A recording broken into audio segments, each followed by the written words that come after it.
And we're going to have a very interesting session produced by Gerhard Vandenbroek of the NOS, and with our very capable moderator, Micah Ole, who will take us through and talk about its video first and bulletins next. Micah, I turn it over to you.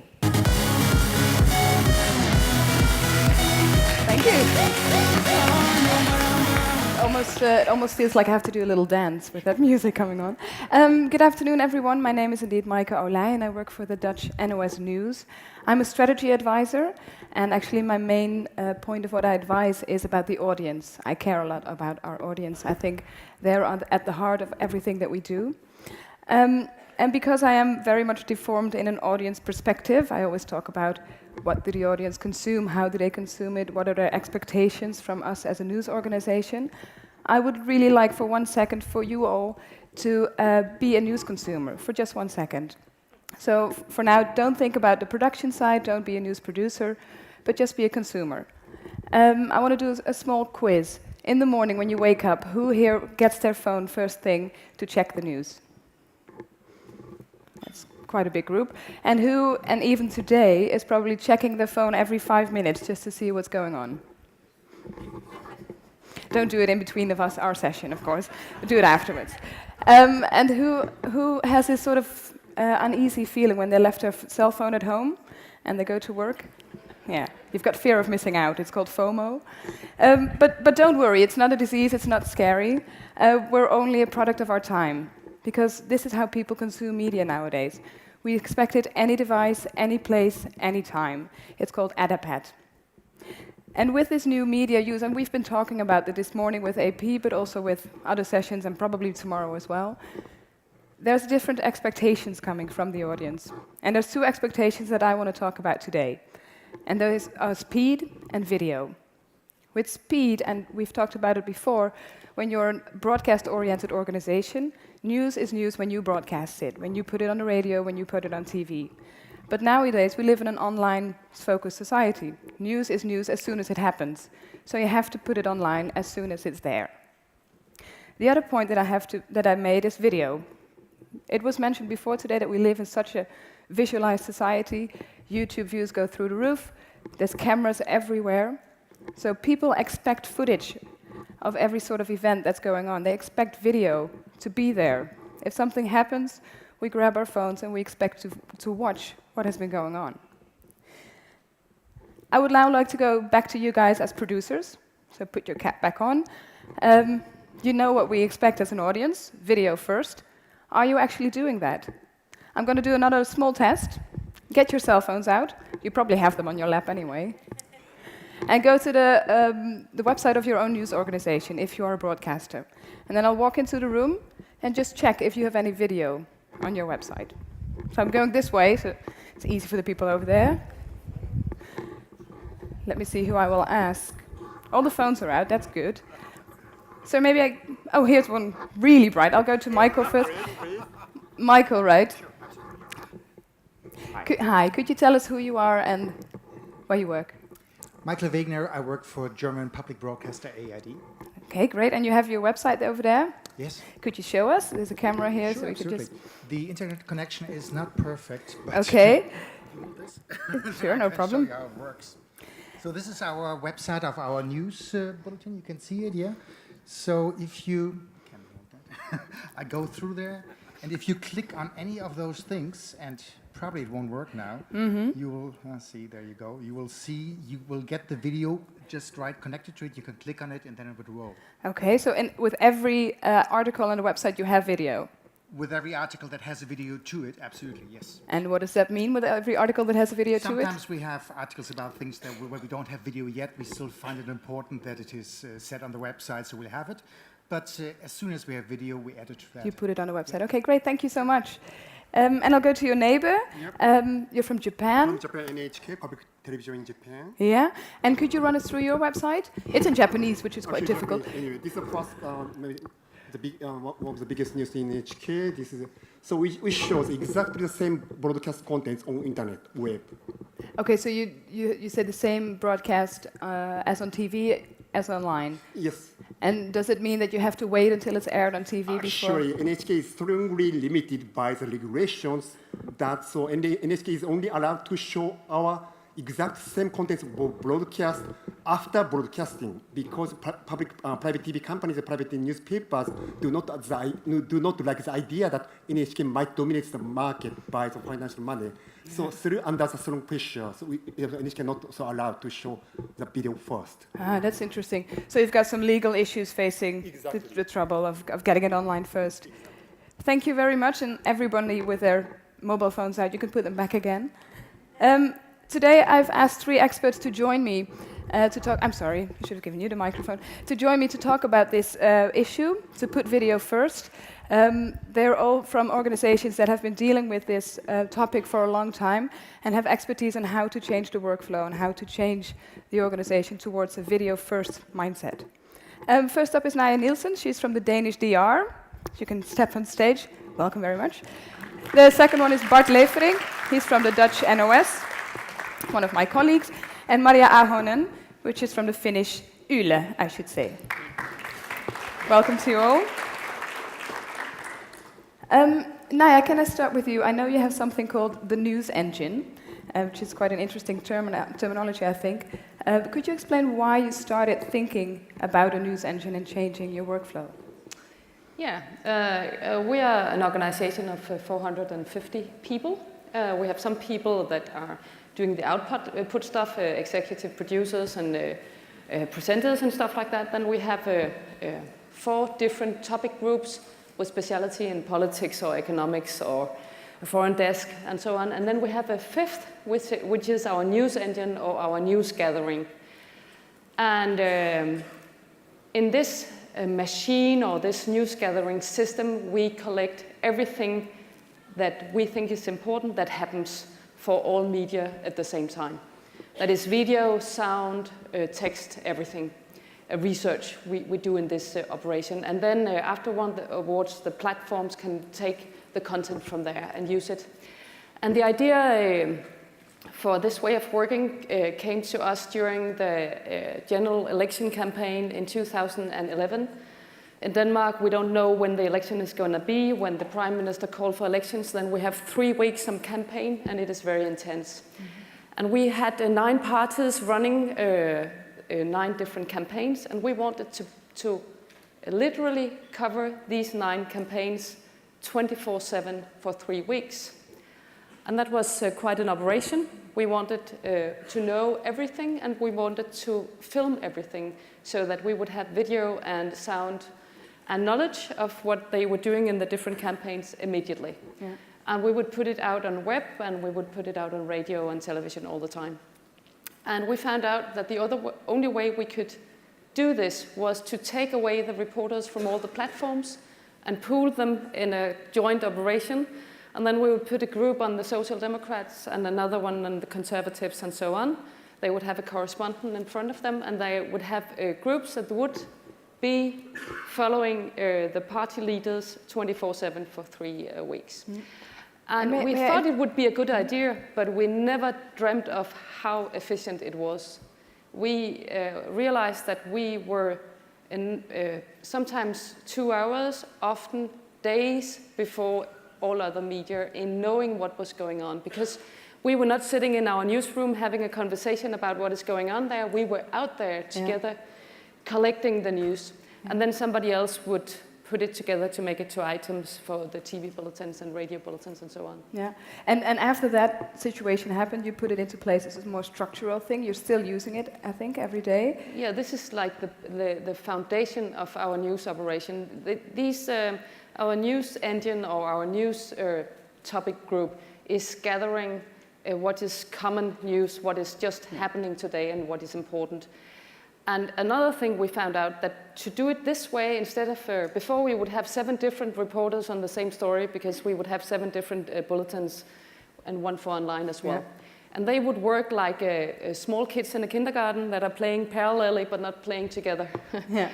And we found out maybe it's a little journalistic, but instead of having 7 people doing the same without knowing what each other did, then we'll now have 3 people working together, collecting everything for everybody.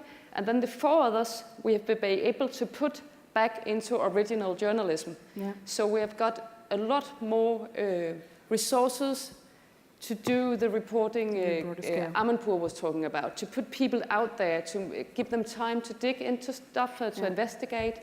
May I interrupt you now? And to have knowledge as well, to have sources, knowledge, something which has been rare in broadcast, that people have time for that. Yeah. Because you've made a really interesting video on how it is working, and I thought maybe it would be nice to have a look at your video to see how it's in place.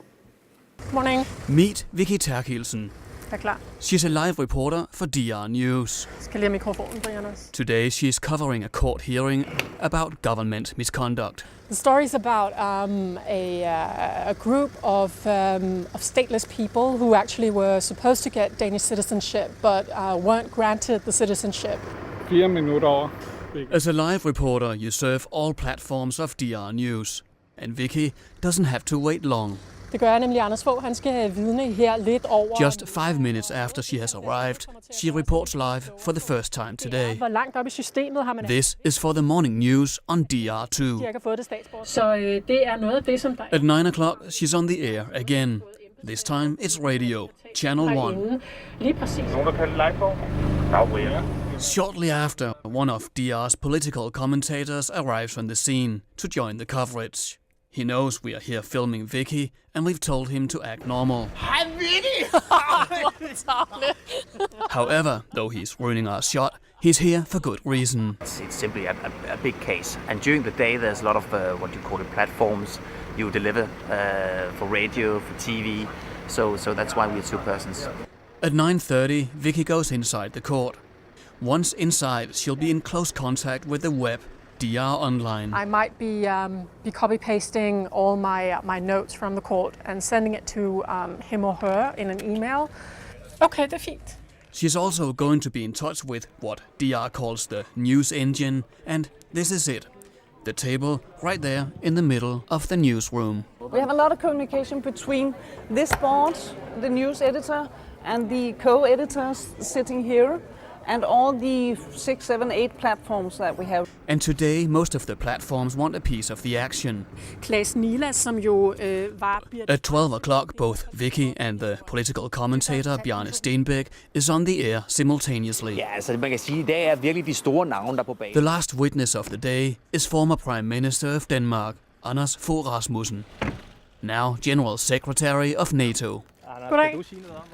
Ja, nu vil jeg gå ind og... Meanwhile, Bjarne Stenbæk makes an update on the news board. All our teams in the field, in all over the country, they work through this news board and write whatever they do, who they have appointments with, and what the interview is about. There are also days when there isn't a big story, and then instead I'll be covering a number of smaller stories and maybe contributing only with a small interview or a live or some reportage pictures for television reporters, media specialists back home. Goodbye.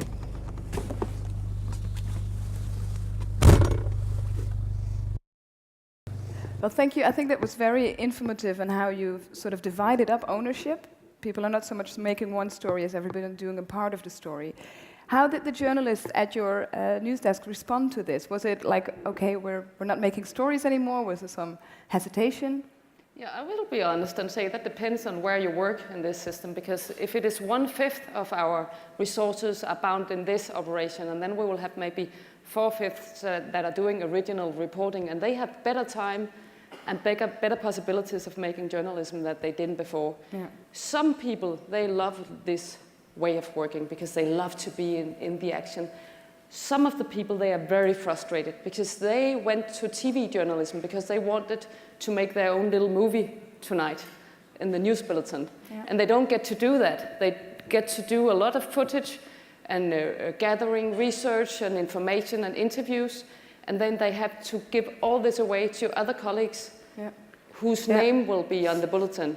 And so they don't even get the credit when they call back at their moms. Then she will ask, do you have a job? I don't see you in the news bulletin anymore. So is it something that you recognize, Bart, as well, maybe at the NOS? Yes, it is, very much so.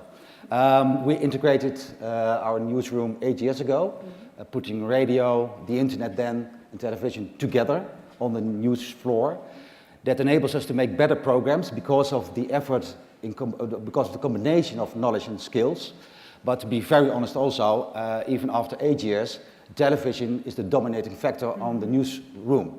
To be more specific, the 8 o'clock news is the overall dominating factor, and not the internet, not online still. That has to change.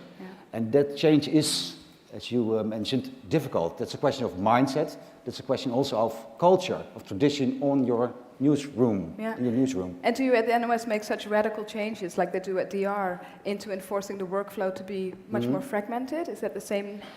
Yes, it is more fragmented, of course, because of the principle of internet and video first.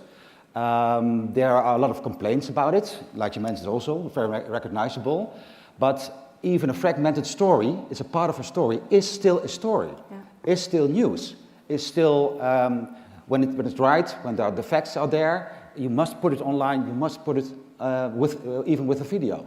So it's no discussion anymore. Even a fragmented part of a story must go online as soon as possible, if possible. And do you also see it that way, Mario?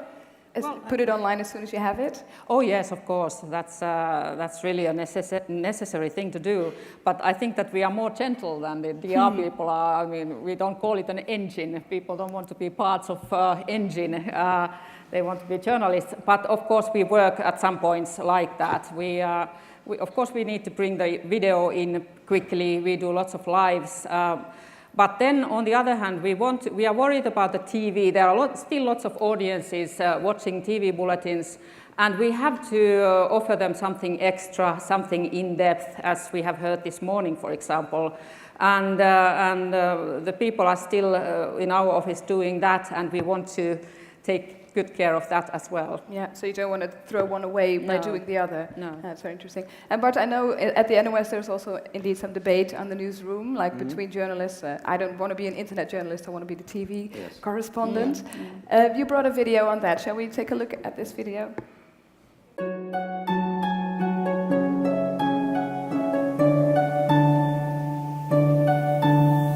NOS Nieuws, radio, televisie en internet. Natuurlijk hebben wij een website.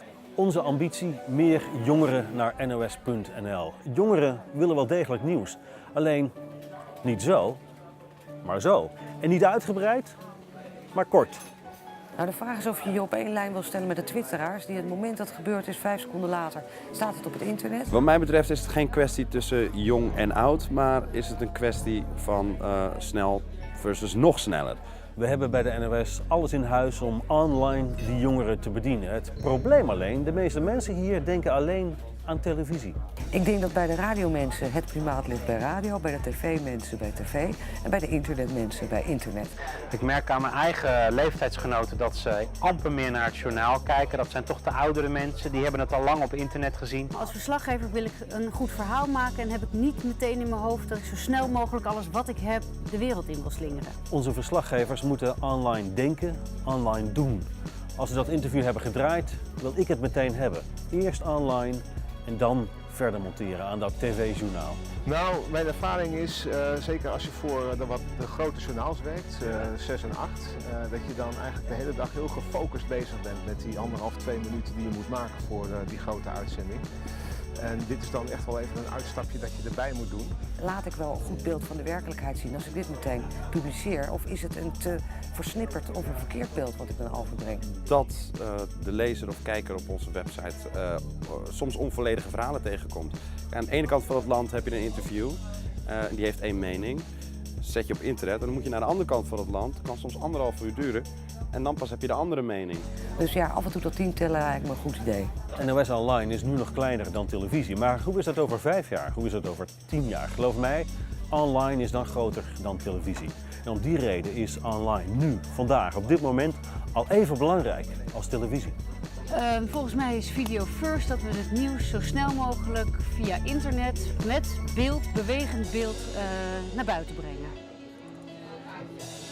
She's not quite sure if that's the right answer, I think, at the end. But is that something, because I think it does say something, her last quote, and the frown. Is that something that you see, that what is it exactly? What is expected from us? How should we deal with the situation? Yes. I think this film gives a clear picture of the debate in our newsroom. I will put it in another way. I think thanks to Internet First and Video First, our 8 o'clock news is becoming a better bulletin than it was. Because these reporters have to make other, different stories than they used to tell. Giving more meaning to the news, giving more context, giving more analysis. There's in the 8 o'clock news more room for that kind of news. It's not only about the news in our bulletin, but more about the meaning of the news. So the news first on the internet, video first, for the big shows, the big bulletins, the meaning, and then analysis. Would you like to respond? I really agree. It is just like the number of sources and the level of material we have now is so big compared to before, where it was one reporter on the story. So when we have our late news show is giving perspectives, going into depth, and have a lot of people on the same story. And still we can see every day that a lot of this news engine or news groups material are essential parts, because in this way of working we can have sources from all over the country. And whereas before we would have one reporter, and it was his physical ability to get around in the country that would decide how many sources there would be in the part. So our big stories in the news bulletins now sometimes have 5 or 6 or 7 people's work in them. Yeah. So I think it is better journalism. Yeah. But, and this is a really big but, journalism used to be an individual sport, and people care about their own story. When you work in a team, you have to learn to be as responsible with something you're giving away to other people. And this is not always happening. So we can sometimes, there can be shortcomings or maybe ethical questionable stuff being made because they are not responsible for the end product. Yeah. And the people that are responsible for the end product, they can maybe not look carefully enough on the material because they don't feel for the material because it is not theirs. They're not responsible. And sometimes the material is made in the morning and the story has developed, so it should have been angled differently, or there should have been other sources in it.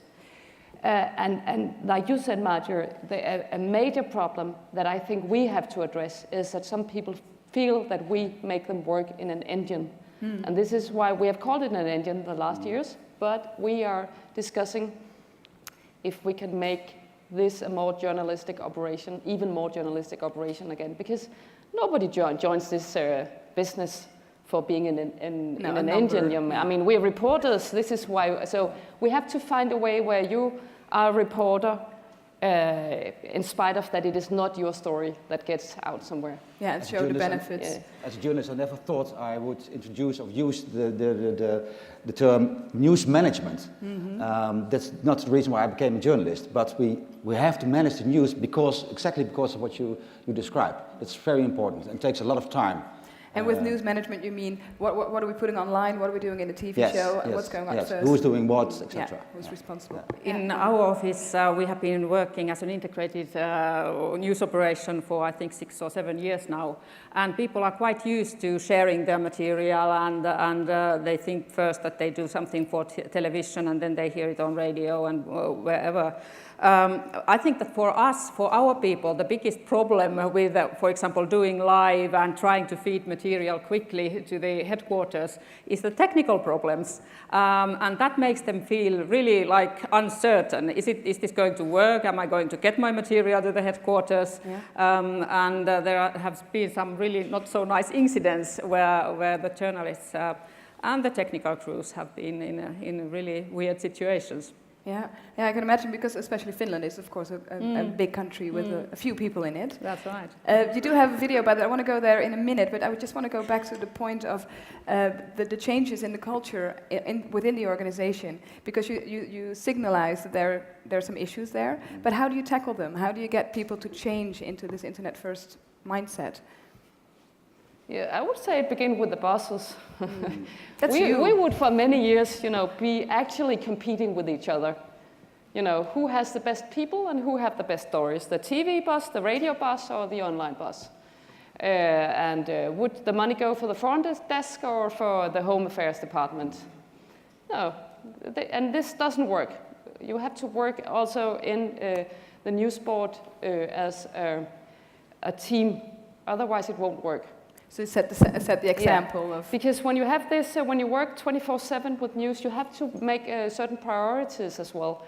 When you want to hit your audience with which stories, it can't just be put out there, because then it's not journalism anymore. If we just put everything out online and then can people just pick among it, then we are not a filter anymore.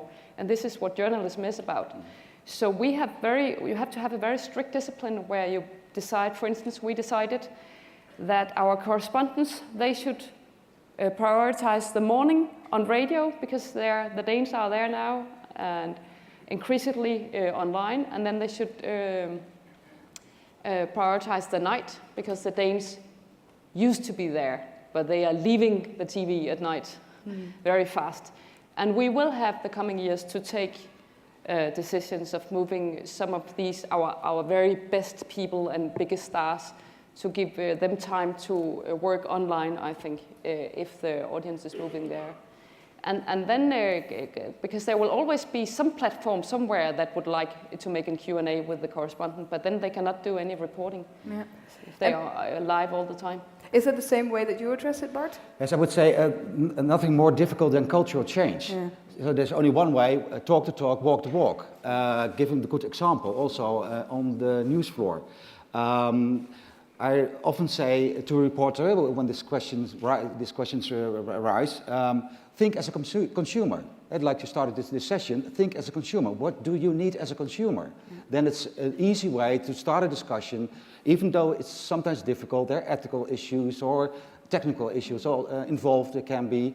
But to talk, cultural changes start with talking. We're in the same business, in the journalistic business. That's our common feeling. And it's interesting how sometimes we forget that we're also consumers, right? Yes. Or forget the perspective.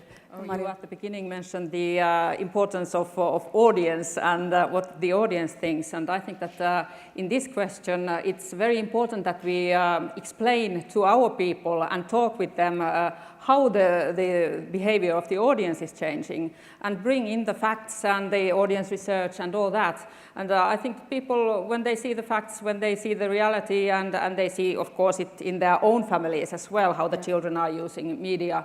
And I think that people will understand why we do these changes. But it's a lot of discussion. We have lots of workshops when we introduce different changes. And then we have sometimes even key people who are powerful, influential people in their own groups. And if they accept an idea, for example, concerning a new technical device or something like that, they can spread the good message amongst their own Your groups. ambassadors within the organization. That's right, yes. And do you, because in the video of the NOS there was a difference between young and old. It was mentioned from a consumer perspective, like young people do things different than old people. Is it the same within the newsroom? Is there a difference between age groups? Yes, there is. There is, and Naya's shaking no. No, I wouldn't say so necessarily. I think it is important that you don't build your entire news organization around this kind of operation. Because aside of this, we have the topic groups, and then we have, for instance, we have made a new database group, which is only working for online, and the stories they are doing, because they are very good at calculating, which most journalists are not. So they found out, all kind of materials just in facts. Mm-hmm. And these stories, they break online, and then later on, the TV and radio bulletins, they have to deal with them as well, because they're so good. And we also have people that are specialized only in making TV shows and in radio shows. And I think you need this variety of specialities. And they have different ages. And that's another point I would say, that in the beginning, maybe 10 years ago, many in our business thought that we would have these one-man bands that could do everything. They could film and make an interview and do research and everything. And my experience is that you need more specialized people than ever, actually. And then you have to make them work together. Mm-hmm. But some have to have sources, some have to have knowledge, some have to be really excellent at filming, and so on. And Bart, you were saying, yes, we do have an age difference. Yes, as in there's a difference in interest, but not so much as a difference in work. I would like to add the role of the key role players in your newsroom, the stars of your 8 o'clock news. Yeah. You have to involve them in the internet, in online, because you need them to get the message out. If there are discussions, for instance, about a subject, involve your key role players not only in the decisions, but in the way you talk about reporting. Yeah, it's have very them important. on board. Yeah, have them on board. Yeah, yes. Sounds really good. I would like to go to the video, Maya, of your challenges actually with the geography of Finland. Let's take a look.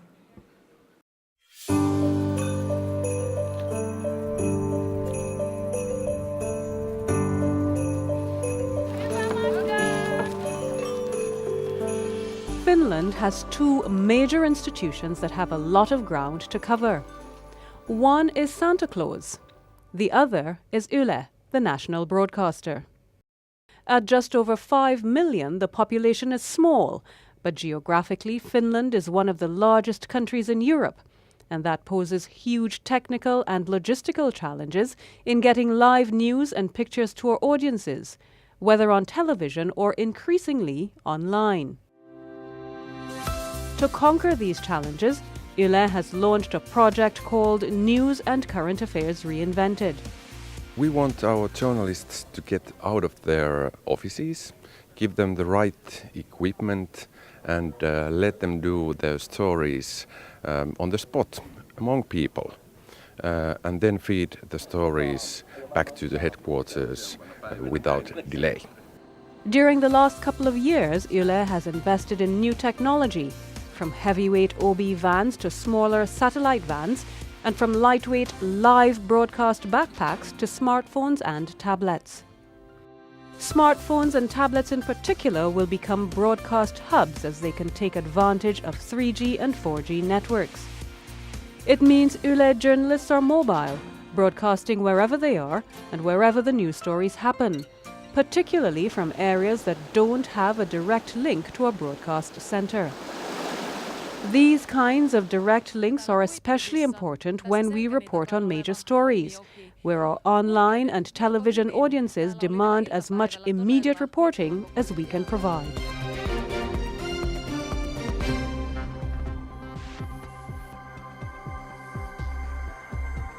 Yeah, very interesting. Thank you for that. Is technology, is it a precondition in order to change into video first? Is it? Well, we need to have good technology. We don't have it yet, but I think we are getting there. And as it was said in the video, we have been investing heavily on this new equipment, and we have, I think, at the moment, or by the end of this coming spring, we have something like 50 different kind of vans all over Finland. Some of them are really heavy OB satellite vans. The other ones can be really light, mainly for radio purposes, but if we don't have anything else, we can probably use for TV purposes as well, or online purposes, because the quality of the picture doesn't need to be 100%. So this is, I think, really a necessary thing to do, otherwise we couldn't cover Finland. But as I said earlier, it involves lots of problems. No. And is it different for Denmark and the Netherlands being smaller countries? Do you have no problems at all?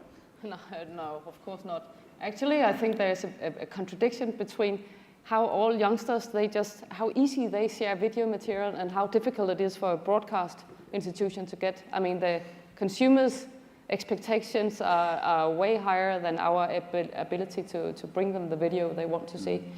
And I think we have to meet that. And actually, this 2011 operation with the election campaign was only possible because Live View was invented 3 months ahead. And we took a big chance investing in this equipment because we didn't really, in the last tests it didn't work, but we believed in it, and then it worked, and now we have seen how it has, I think, actually revolutionized also our foreign correspondents' way of working, because they are in the city between people, not standing at these feed points with a skyline in the back, but they can do reporting and doing live feeds from there. So. Sorry, I was distracted, but it was a really cool tweet. New model, video first bulletin next. Euronews has been doing this for 20 years. But it was that's a good one in the background. Just one question, because you talk about the technical issues. Is the level of quality on internet as the same as on TV? Is it okay, because you mentioned like sometimes the image aren't as good as you would have on TV? Yeah. Does it matter? Well, I think that people, as we all know, people accept lower level of quality on the internet, so we can use some other equipment for that. But at least in Finland at the moment, because we are not a 24-hour news channel, people do expect good quality pictures on television. If we show like Skype or something like that, we get immediate reaction. Don't you have money? Don't you have equipment? Why do you show these pictures? Yeah. It is a problem. So, but that will change, I suppose, in coming years. Because if I may add, of course, thanks to technology, we can broadcast in the way we do. But there's a risk, I think, because technology is there to serve us. It mustn't never dictate what we do. And the developments go so fast these days, these years. We can't predict where we are in a year, in 2 years. That's a risk. Never let technology dictate your journalistic choices, the way you report. Yeah. That's a big risk, I think. Sometimes you can't choose. They just dictate it. Yes. And this is my big worry, that the technology goes forward so fast, and they don't always listen to our needs. No. And the equipment we get doesn't work. Yeah. And that's really irritating. I would like to ask you one more question, because now we're talking about putting everything online as soon as we can. You have all the video there. What happens to your TV broadcasts? Are they just a mere repetition of what you've done online all day? Is it a sum up? Is it how do you see the combination of the two? I would say we're not good enough at putting video online, and now we are not good enough at and this is what we're discussing at DR, is how to make a better news offer online on the mobile, and with video as well. So we are not there yet, I would say, and I do agree with the Twitter saying that we should have done that years ago, but we are. Maybe not as slow as the newspapers, but we are quite slow as well. Well, you try, that's good. You're there. But how do you see that for the TV relation to the online? Like I stated earlier, I think our main program got better thanks to the internet, because we make different choices, think more and better about what we broadcast at the 8 o'clock news, give meaning to the news. That's our main question. What does this news mean? Yeah. To bring the news, explain why it is there, what's going on, etc. What's the context, what's the analysis. So in general, we're satisfied with that. We're pleased with that. And you mentioned before, like, we shouldn't be a slave of technology, but what if everything changed? I believe we have something with Google Glasses afterwards. What if, like, in a few years, everybody's wearing the glasses? Are you going to change everything again? We have to be changing all the time, I think. Yeah. We are having our local elections this Tuesday, and now we are trying out some new gear where you do the live footage just with your iPhone instead of cameras. And I think to say what the quality of the picture is not always the technical quality, but it is the quality of the person making the picture and telling the story. We stopped making plans for 1 year. You stopped making plans at all, I thought. Because we can't tell where we are in a year's time. Of course, we make plans, but not. We don't put a dot on the horizon and say that's where we should be going. We don't know. Yeah. That's the risk of this time. Also the challenge, and also what makes it nice to be in this business. You agree with that, Maria? Oh yes, very much so. We can't really say that now we are ready, everything is done, we can relax. No, it's constant change, and on the journalistic, on the content side and on the technical side. Yeah. That's how it is.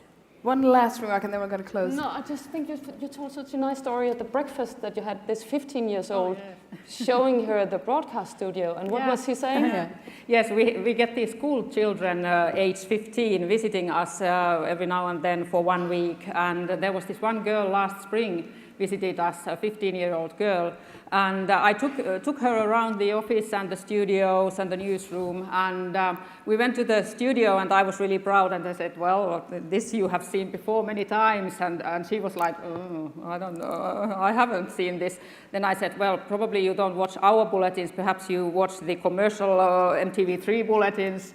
No, I don't watch television. And meanwhile, she was on yeah, Facebook, and then right? she was on Facebook all the time like this. And then I said, well, you know, these big stars, so our presenters of the main bulletin. No, I don't know them.